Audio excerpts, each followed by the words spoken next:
একটি গ্রামের শেষ প্রান্তে ছিল একটি পুরনো ঘর।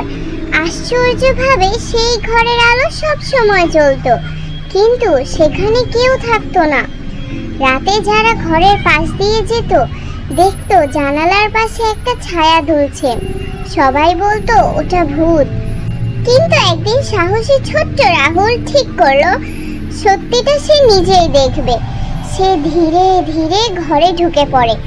ঘরটা অনেক ধুলোবালি আর নীরবতায় ভরা।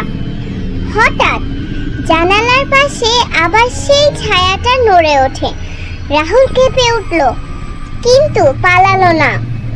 সে এগিয়ে গিয়ে দেখে একটা পুরনো আয়না রাখা, আর সেই ছায়াটা আসলে ছায়াটা ছিল রাহুলের প্রতিবিম্ব।